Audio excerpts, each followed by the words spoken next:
I believe, very soon. And he's regarded as one of the main transmitters of Rinzai Zen during the early Kamakura period. The other one being Yosai, Yuan Yosai, the founder of Kenninji, which we just visited. I will return to them. Hangzhou, then known as Lin'an, temporary peace, was originally mainly an economic center, unlike Kyoto, which was more of a religious and spiritual center. The network of which it is part includes Mingzhou, present-day Ningbo, and Suzhou, and also you might add Fuzhou in Fujian. Hangzhou already prospered before the Song under the Wu Yue kingdom. It was chosen as the new capital of the Southern Song dynasty in 1132, when most of northern China had been conquered by the Jochens. It remained the capital until the Mongol invasion of 1276. Numerous philosophers, politicians, and men of literature, including some of the most celebrated poets in Chinese history, such as Su Shi or Su Tongpo, came here to live. Hangzhou is said to have contained no less than 480 Buddhist temples. The Tendai monk Jojin left for China in April 1072 and arrived in Hangzhou 1 month later. He then made a pilgrimage to Mount Tiantai and Mount Wutai and left a record of this pilgrimage in his diary. He spent the next 8 years in China, where he died in 1081. His disciples brought his diary back to Japan. Here is how Jojin describes his first impressions of Hangzhou while he's still on the ship that brought him. I quote, 4th month, 13th day. A light rain fell until 10 a.m., and then when it stopped, the tide began to rise, and as it rose, made a sound like thunder. A crowd gathered to watch as a wall of water rushed in. It was amazing. Afterward, our boat set forth, and at 2 p.m., it entered the mouth of Hangzhou Harbor. The houses by the landing all had tiled roofs. Many storied buildings and gates crowded together. Facing the water, square rocks were piled up about 10 feet high. They extended for more than 10 cho, reaching to the mouth of the capital. The left and right banks of the canal were similarly protected. A great bridge, just like Japan's Uji Bridge, crossed the canal. I could not count the number of merchant boats, large and small. Houses, all having tiled roofs, were lined up without a break on both sides of the river. It was a splendid sight. There were countless large boats, unquote. This is not my translation, by the way, but I forgot where I got it from. So I apologize to the translator. There was a kind of last minute thing here, so forgive me for that.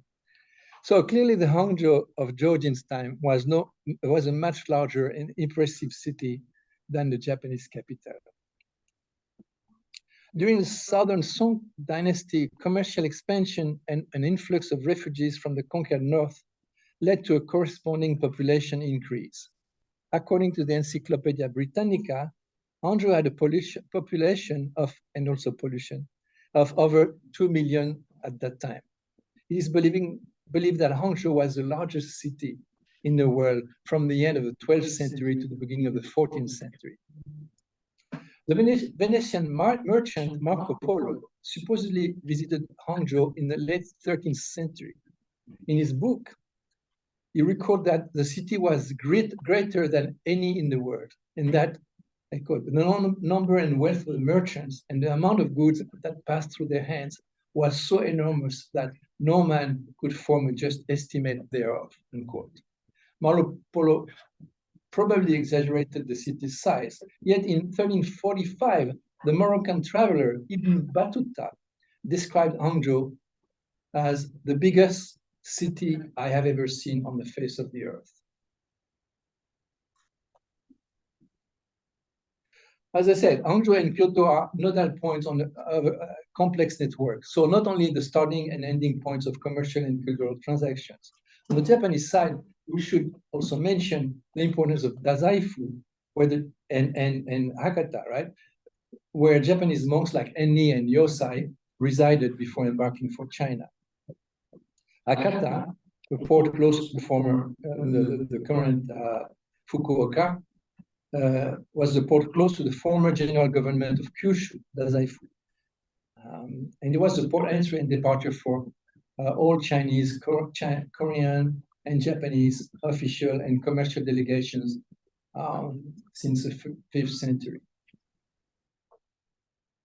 Hangzhou, and more generally the province of Zhejiang, played an important role in the medieval Japanese imagination, and more precisely in the Buddhist imaginary and imagery, particularly in the Tendai and Zen school.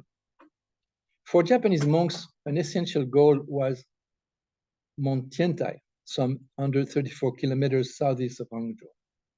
Another important place was Ayuwangse, the King Ashoka monastery near Ningbo, famous for its Buddha relic.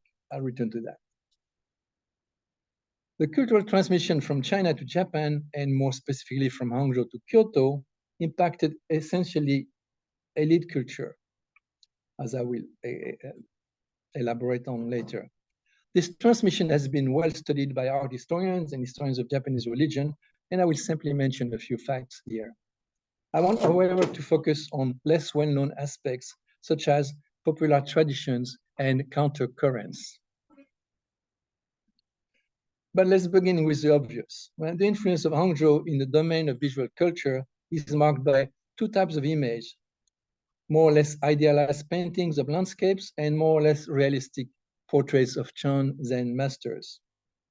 Many Japanese monks reaching Hangzhou were enchanted by the beauty of Westlake and sung its praise in numerous poems and prose texts. Westlake became so famous and popular in Japan that it became one of the favorite subjects of Japanese ink painting based on the actual Chinese landscape. Among the famous painters are Liang Kai, who lived from 1140 to around 1220, a monk at the Liuto of Hangzhou, and active at the Imperial Academy, and Muchi, again, around 1200 to 1219, flourish, who was inspired by views of the Western Lake. On the Japanese side, we can mention Mokuan Rei-en, active in China from 1325 until the end of his life in 1345. Beside the naturalistic paintings depicting famous landscape of Hangzhou, there are portraits of Chan masters, many of which have been transmitted and preserved in Japan. The case in point is that of the portrait of the Chan master Zhongfen Mingben, 1263 to 1323, preserved at Nanzenji. The portrait was probably brought to Japan by Genkai. May I made a typo there. We returned to Japan in 1326, 3 years after Mingben's death, and who became abbot of Nanzenji in 1349. Let us also mention the portrait of Wujun Shefan, 1178 to 1249, preserved at Tofukuji. This portrait was painted as a farewell gift for the founder of the Tofukuji temple, Enni, who stayed in the Wanshu monastery in Hangzhou's suburb, mountain, Jingshan, where Wujun served as a 34th abbot of that time. Okay, all this is all data you can find on Wikipedia, I guess, or ChatGPT nowadays. But yeah, bear with me for a minute. Many scholars have described how during the Song, Chan became increasingly literary. The poetic tradition of Hangzhou goes back quite far before the Song, since as early as the Tang period when we find the poet Beijui appointed governor of Hangzhou. Beijui's work had a great importance in Japan, not without sometimes some ambiguity, since one came to oppose him the purely Japanese tradition represented by the god Sumiyoshi, god of poetry. Another famous monk and also governor of Hangzhou was Su She, already mentioned, also known as Su Dongpo. And Su Dongpo social. It was very important, for instance, for the Japanese monk Dogen. However, the institutional context in which Chan poetry was written differed greatly. Poems written at large public institutions like Lingyin Se differed from the poems written in small private hermitages on nearby Westlake. Yet, in spite of this diversity, most of these elite monks shared the same values. A few words about the institutional context may be necessary at this point. The most important institutional development was the institution of the 5 mountains, Wushan. This hierarchical model, initiated by Emperor Ninzong, brought together the 5 great monasteries of Wangzhou and Ningbo, at the top of the ecclesiastical hierarchy. The system applied to 5 monasteries established on famous mountains such as Jingshan, Beishan, Taibaishan, Nanshan, and Ayuwangshan. This system provided a model for the 5 mountains, Gozan, of Kamakura and Kyoto, Gozan being a term for the great monasteries under the protection of the shogunate, and thus at the top of the religious hierarchy. These monasteries exerted an immense influence as centers of Zen art and culture, as well as Confucian ideology. I'm not teaching you anything here. In Kyoto, the Gozan were Tenryuji, the place where a young French student practiced a long time ago, Shokokuji, Kenninji, Tofukuji, and Manjoji. By shogunal decree, Nanzenji in Kyoto, a monastery closely connected with the imperial court and with state power, was placed above the 5 mountains in 1386. After the death of Emperor Go-Daigo in 1339, the monk Muso Soseki, who died in 1351, succeeded in convincing the shogun Ashikagata Kauji to found the Tenryuji in memory of the deceased emperor. Basically, the shogun was fearing angry spirits, right? Vengeful spirits on Onryo. But anyway, this monastery was inaugurated in 5 and was soon placed in the rank of among the Gozan. From then on, the branch from Muso Soseki would dominate the Gozan. Thanks to this centralized organization, any talented monk could, from one degree to another, rise to the highest positions in the hierarchy. This obviously favored the concentration of skills in the main monasteries, and the authorities, taking this situation into account, came to entrust the elite of monks with an important role in matter of politics, foreign relations with China, and cultural matter. Actually, Tenryuji was even entrusted later on during the Muromachi period with diplomatic relation with Mexico, relatively not neglected fact. Very quickly, however, there were tendencies towards bureaucratization and formalism, which led to a kind of sclerosis.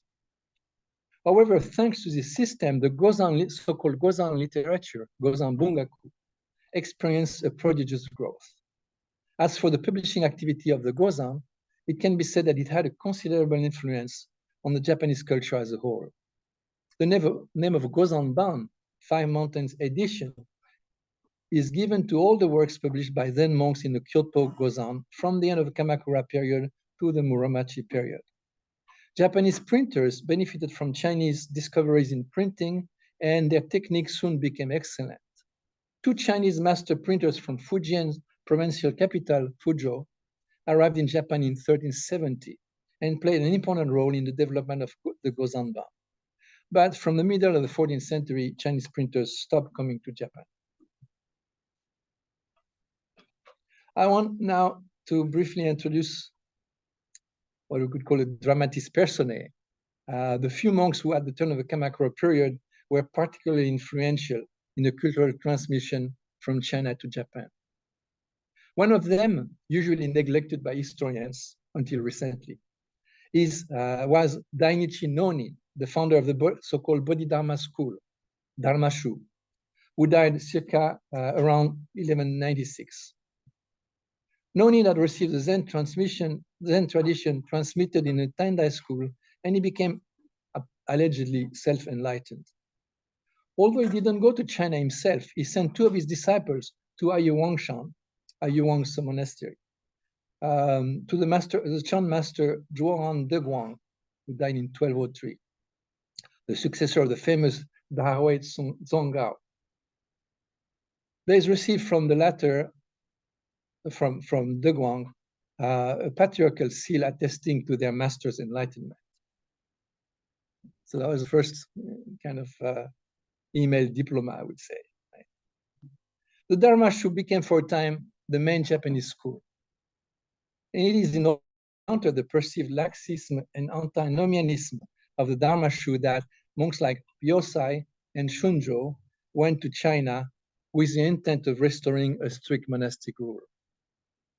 Yosai, or Eisai, sometimes, as it used to be called, 1141-1215, who is usually accredited for introducing Rinzai Zen to Japan, visited Zhejiang province on 2 occasions, in 1868 and again from 1187 to 1191. He first visited Ningbo, and he's said to have participated in the construction of 2 monasteries during his second stay in China, the Wanyanse on Mount Tiantai and the Tiantongse on Mount Tiantong. Back to Japan, as you know now, he founded Kenninji in 1202. Shunzhou, the reputed founder of Senryuji, left Japan in 1199 and spent 12 years in China, again in the Zhejiang region. He first made a pilgrimage to Mount Tiantai, then studied Zen at Mount Jingshan, near Hangzhou, and monastic discipline in Ningbo. 3 years later, he returned to Mount Tiantai and devoted himself to the study of Tendai doctrines. From 1208, he stayed in Hangzhou, where he rubbed shoulders with intellectuals of the imperial court and became interested in Confucianism, in particular the so-called Neo-Confucianism of Jushi. He returned to Japan in 1211 after studying Vinaya, Tendai, Zen, Pure Land Budo, and the Confucianism of Jushi. Basically following in the footsteps of Saicho, who had studied all the main traditions of the time, right? Zen, Shingon, Tendai, Zen, and Vinaya. It was then that he restored the Senryuji, where he died in 1227. Third person is Enni Benen, or known also by his posthumous title, Shoichi Kokushi, 1202-1218. Enni studied under the Chan master Wuzhen Shefan on Jingshan, near Hangzhou. Upon returning to Japan, he was appointed abbot of Jotenji in Hakata in 1242 and built this monastery with the help of a Chinese architect. As a sign of gratitude, he sent Wuzhen timber from Hakata to support the reconstruction of Wanshou-se, a monastery partly burned down in 1242 on Jingshan. Back in Kyoto, Ennin built the Tofukuji. A monastery whose name, by the way, expresses the synthesis he had in mind between Nara and Kyoto Buddhists, right? The synthesis Tofukuji, between Toji, Kyoto Temple, and Kofukuji in Nara, the 2 major monasteries of the time. Other of my usual suspects here is Muhon or Shinshi Kakushin, posthumous title Hattokokushi, 1207-1298. He studied esoteric Buddhism on Mount Koya and left for China in 1249 to study Chan. He landed at Ningbo, visited the Jingshan Monastery in Hangzhou in 1249, then went to Mount Taochang in Huzhou. After that, he spent 3 years at Ayuwang's in Ningbo. He also went to Mount Tiantai in Taizhou and returned to Japan after a 6-year stay in China.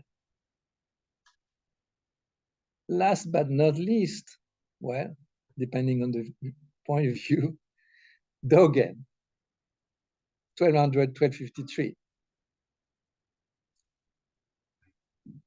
I once almost missed my MA exam because I had made a typo on his dates. And say 1203, 1253. And my teacher at the time refused to read my thesis until he realized, well, maybe there's more to it than meets the eye. So anyway, so Dogen, of course, has been an old friend of mine for many, many years. So he's created, he's said to be the founder of the Japanese Soto school, and he's really an exception here. According to this biography, he was dissatisfied with the Tendai on Mount Hiei and then embarked for China in search for purer doctrine. And pure is really the word here, right? The important word.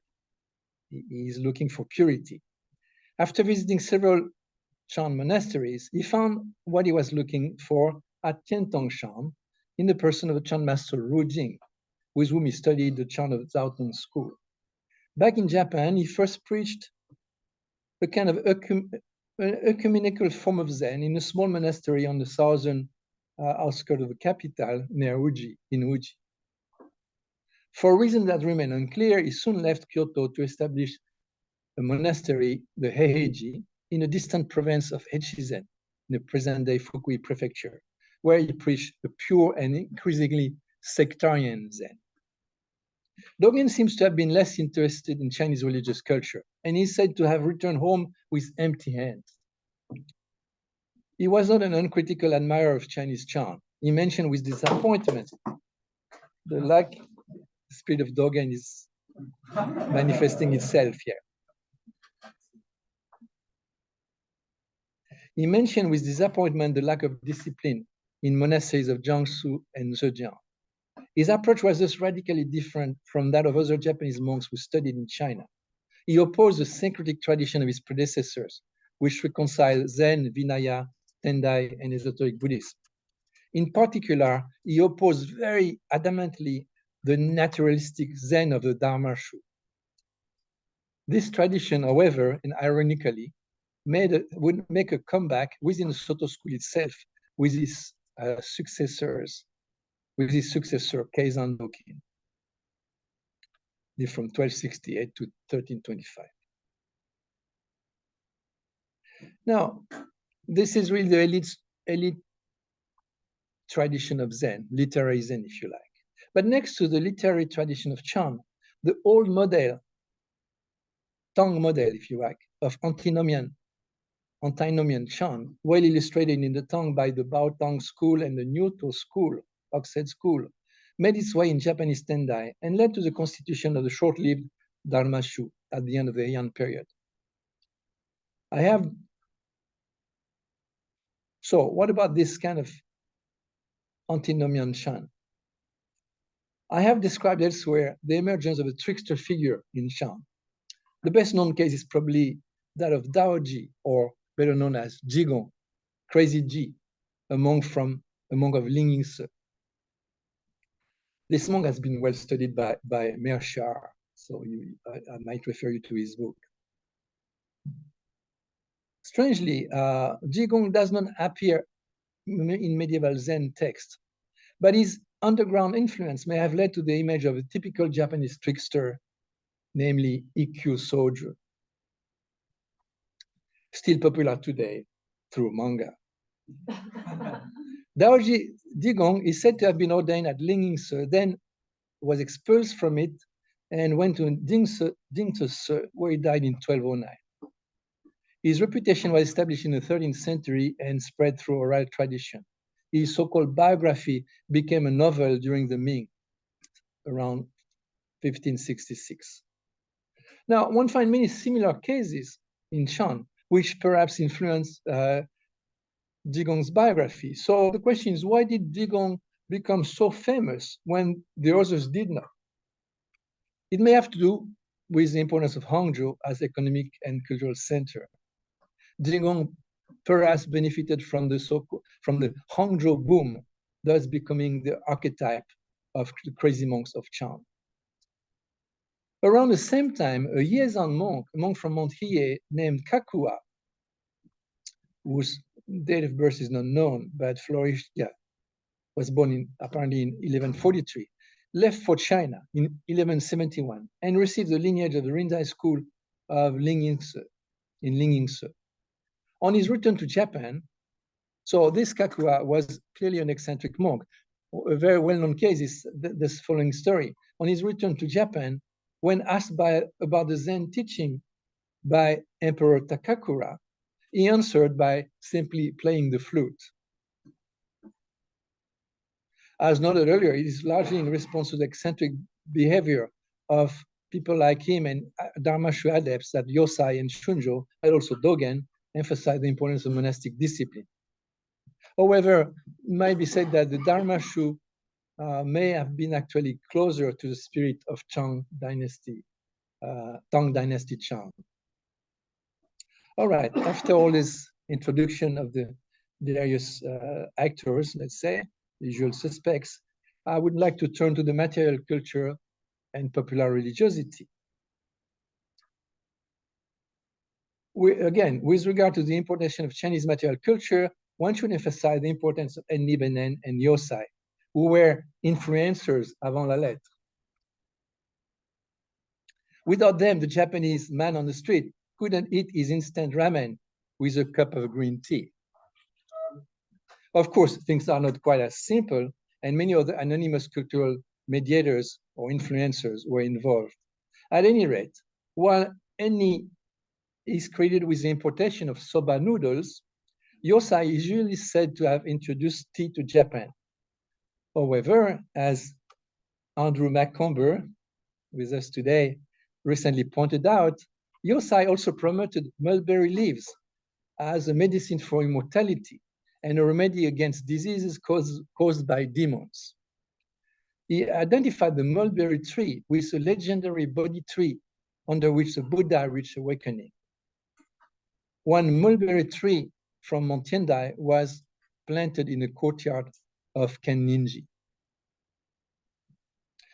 Printing.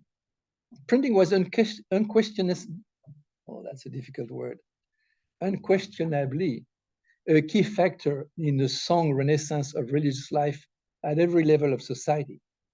Hangzhou was a major printing center for both secular books and for religious texts and pictures. Then priests imported Chinese printing technology so that Zen temples became the primary sponsors of printing in medieval Japan. These books, the books they produced, which, as I said earlier, were known as Gozanban, consisted of reprints of Chinese editions, which Zen priests imported in great number. Newly printed Song canon were in great demand, as well as Confucian texts. Hangzhou's influence was also felt in the architectural domain. In Hangzhou, Chan monasteries dominated Buddhist culture. The major Chan monasteries were structured around 7 halls arranged along a north front gate, a Buddha hall, a Vairochana or Dainichi hall, a Dharma hall, and the abbot quarters, and finally a hall for seated meditation.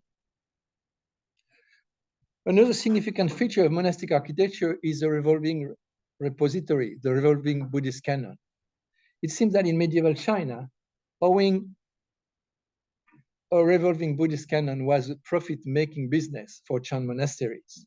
The most famous such repository in South China is the one at Huiyin Monastery in Hangzhou, commonly known as Korean Temple, Gaolise, because of its Korean connection. Another one was found at Lingyingse. In Kyoto, one such revolving canon can be found at Seiryoji, Chakado, in Saga. Another at Tofukuji, monastery founded by Enni. So now I turn from elite culture to popular culture. The influence of Hangzhou and the Zhejiang region on Japanese culture has until now only been studied, mainly been studied, let's say, from the viewpoint of elite culture. I would like to turn to its influence on popular culture, although due to lack of time and research, this discussion will remain pretty impressionistic. One important aspect of popular culture was belief in bodhisattvas, in particular Guanyin, in particular the white-robed Guanyin. Of the 3 old monasteries, upper, middle, and lower on Tianzhu Hill near Hangzhou, The upper Tianzhou was a Guanyin center of growing fame in the 12th century and later. The white-robed Guanyin of this monastery was especially renowned for its response to prayers for rain. It is probably there that the legend of Miaoshan took shape, helping to spread the cult of a female Guanyin. As you know, right? Guanyin as a bodhisattva was basically male, but in China, it became female, Yoshi. We will have soon the problem of pronouns for bodhisattvas too, as we have now in our classrooms. Should we address them as he or she or they? Anyway, at the entrance to Senryuji in Kyoto, there is a magnificent statue of Guanyin in her manifestation as the courtesan Yang Guifei, the unlucky concubine of Emperor Xuanzong. Interestingly, you might notice when you go there, she's clearly, the statue is clearly feminine, but Guanyin has retained from her former past a little mustache as a male, right?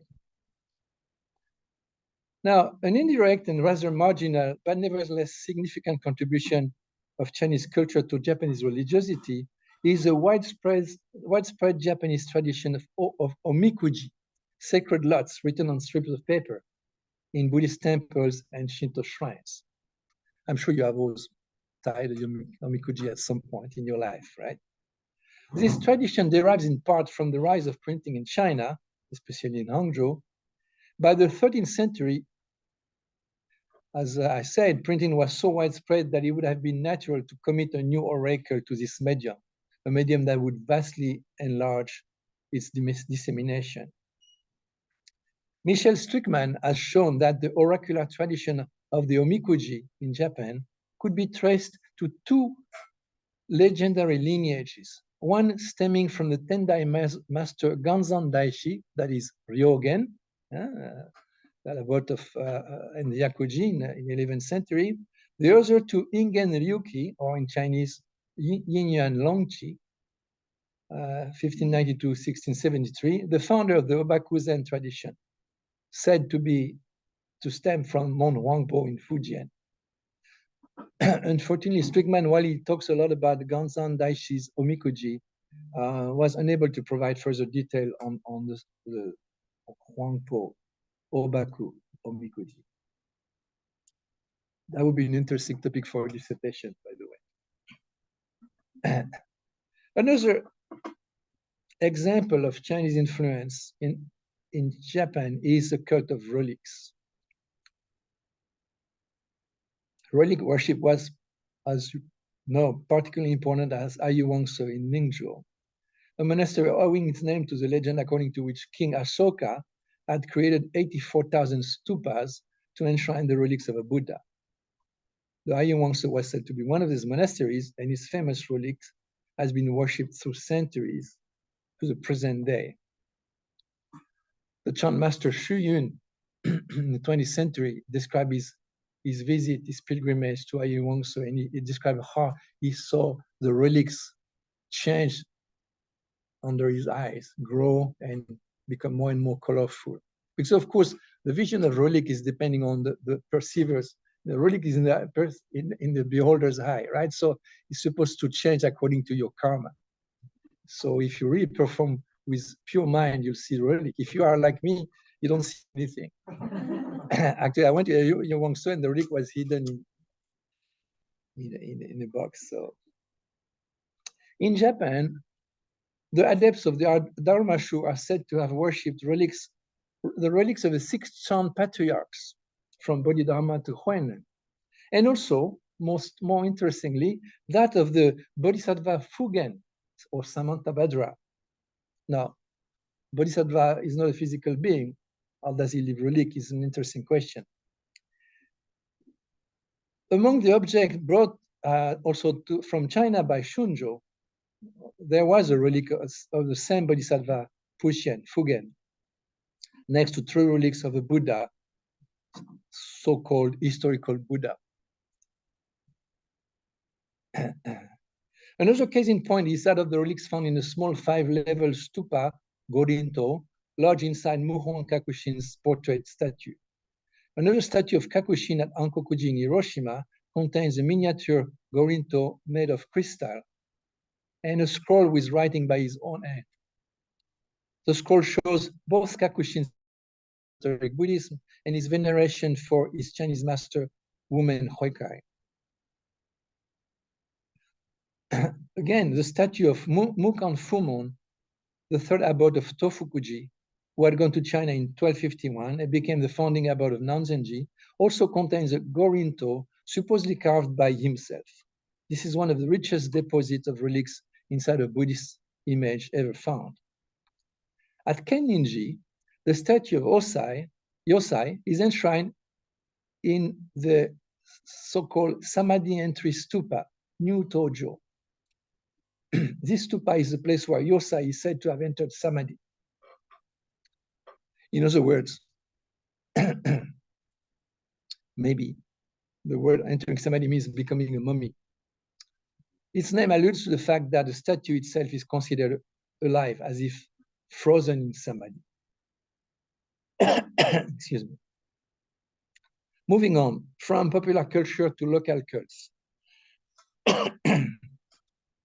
Having emphasized the influence of Song culture on both the elite and popular cultures of Japan, I would like now to briefly mention another aspect that belongs to both cultures, yet provides a kind of counter-current to Chinese influence. I don't know if I will be able to end this talk. My voice is getting hoarse. It is the resilient influence of local traditions found in the Japanese monks discussed above and in their popular image. There has been a tendency to overestimate the influence of Chinese culture on medieval Japan, and in so doing, to underestimate the influence of Indian culture through Buddhism, and especially esoteric Buddhism. To cite just two examples, again, Yosai and Enni, who imported Chinese intellectual and material culture, particularly Zen, were also esoteric masters who continued to practice esoteric Buddhist rituals to the end of their life. Therefore, while noting the obvious influence of Chinese aesthetics among the literati, and in first place among the literate monks of Kyoto and Kamakura, it must be therefore noted that esoteric Buddhism continued to dominate Japanese religiosity. Chinese aesthetic culture remained reserved for a Japanese monastic elite. Another aspect of popular culture is the belief in supranormal powers, Shentong. As you know, Chinese Buddhism places great importance on these supranormal powers. And the early Chan masters are no exception in this regard. Yet, the thaumaturge tradition was kind of eclipsed during the Tang, late Tang. And after a prolonged eclipse in Chan after the Tang, the image of the thaumaturgist or the thaumaturge reappeared more vividly than ever in Japanese Zen. The hagiography of the Soto school, for instance, contained many stories in which monks managed to pacify all sorts of supernatural beings thanks to the power they derived from their practice, meditation. We find here themes already widespread in early Chan. This tendency is, for example, at work in Dharmashu and in the Muhon Kakushin branch, but also, as I said, in Soto lineage with Keizan, and it's really with Keizan that it became particularly flourishing, Pache Dogen. Another aspect that characterized these monks is their interest in Buddhist embryology. Embryological symbolism was a dominant feature of Japanese esoteric Buddhism, Mikkyo. In Mikkyo, the basic non-duality of Mahayana is often expressed in terms of sexual metaphors. For instance, the union of male and female. The basic metaphor was that of the so-called red and white drops, meaning female blood and male semen, whose fusion will create the physical basis for a new being, the embryo. In Japanese Mikkyo, however, both the red and the white had a spiritual component.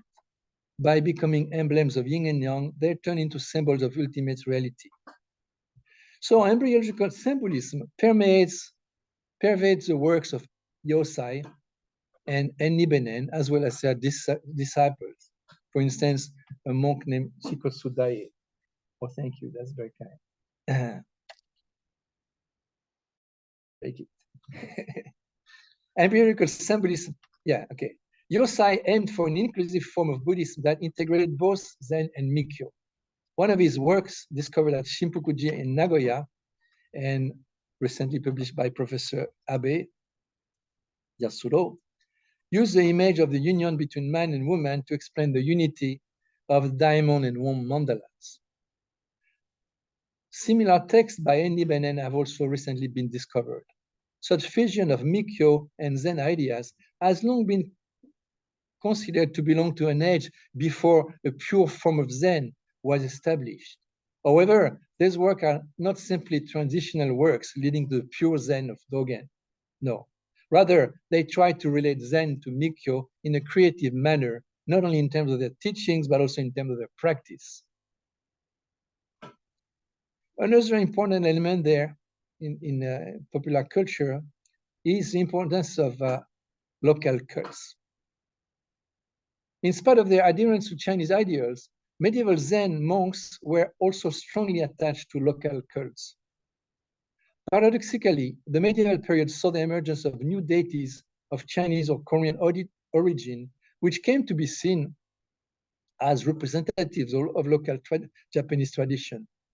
For instance, Sekizan Myojin, a local god of Zhejiang, or Shinra Myojin, a god of Korean or perhaps Chinese origins, became the protectors of the two great Tendai monasteries and Ryakuji on Mount Hiei and Honjoji in present-day Otsu City. Zen monks, again like Yosai, worshipped local deities such as Uga Benzaiten and Ebisu. The origin of Ebisu shrine, which we might have seen today, and which was formerly on the precincts of Kenninji before being detached from it during the so-called Meiji Restoration, actually more like a cultural revolution, if you ask me, are explained by the fact that during his return trip to from China, Yosai, when his ship was threatened by a storm, prayed to the sea god Ebisu, and subsequently made him the protector of Kenninji. The worship of local gods is particularly clear in the case of the Soto Zen master Keizan, who worshipped and dreamed of Japanese deities like Inari, Hachiman, or Akusan Gongen, the deity of Mount Akusan, together with the local Chinese deities like Shoho Shichiro and Daigen Shuri. Popular traditions also linked Chinese Zen masters to local cults. There are a certain number of stories, for instance, about Rankei Doryu or Langchi Daolun and gods, for instance, with a Suwa deity who appears to him to ask him about the Dharma. But the best known story is that of his encounter with Benzaiten. According to one source, I quote, when the Dhyana master, Rankei, went down to Kanto, he secluded himself for 100 days at Enoshima. Benzaiten appeared to him, and she gave him a heavenly youth as an acolyte. This actually was the talk of the town, because this, according to some tradition, this acolyte was female, so a young woman. And so the shogun came to inquire about this, and of course, Rankei was proved to be not guilty of anything. But anyway, Rankei is also said to have been visited by the god Hachiman. One last thing, then, the impact of Chinese influence can be felt in medieval Japan all the way from high culture to low culture. And the lowest culture in Japan, as you may know, is that of today, of the Burakumin, right? So an interesting example is that of a foundation legend of the outcasts known as riverbank dwellers, Kawaramono, because they live on the bank of the Kamo River.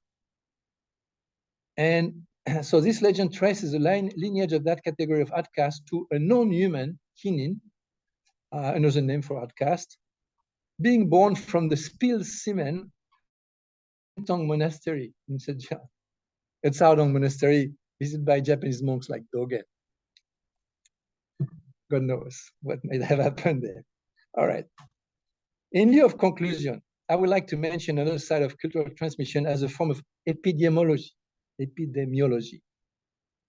This aspect has been studied, for instance, by the anthropologist Dan Sperber as an epidemiology of representations.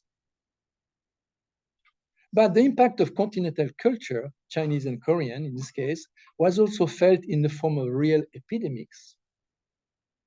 A case in point is Tomonoura, a station on the inland sea, halfway between Hakata and Kyoto.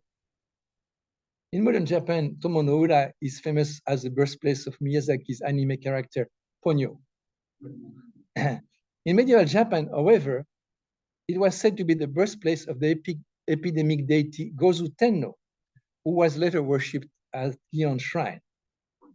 During the Cultural Revolution, of course, Gozu Tenno was superseded or replaced by Susanoo.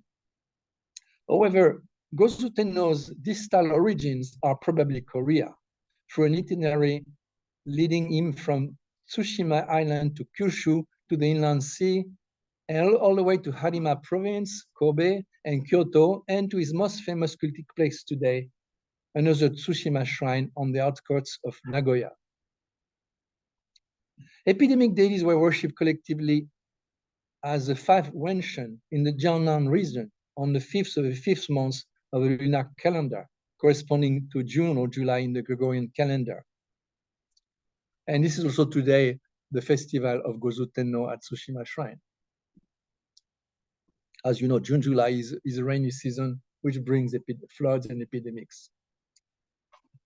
So these gods were sent away on a boat. And again, Gozu Tenno is also sent away on a reed boat made out of reed. The famous dragon festival of Hangzhou was aimed at placating such epidemic deities. In the legend of the white snake, the snake woman lived in a house in Hangzhou, haunted by the ghost of those who had died in an epidemic.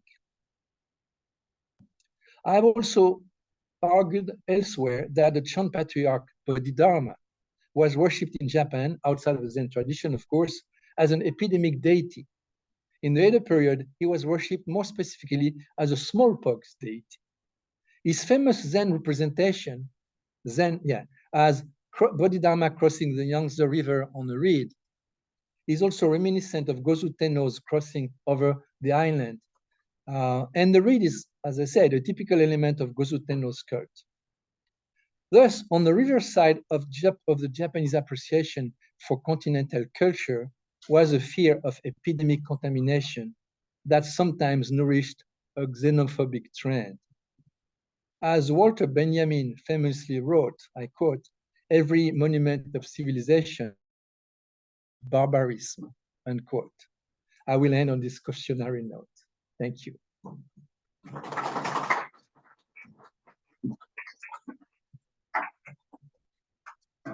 Thank you, Professor FAURE. We are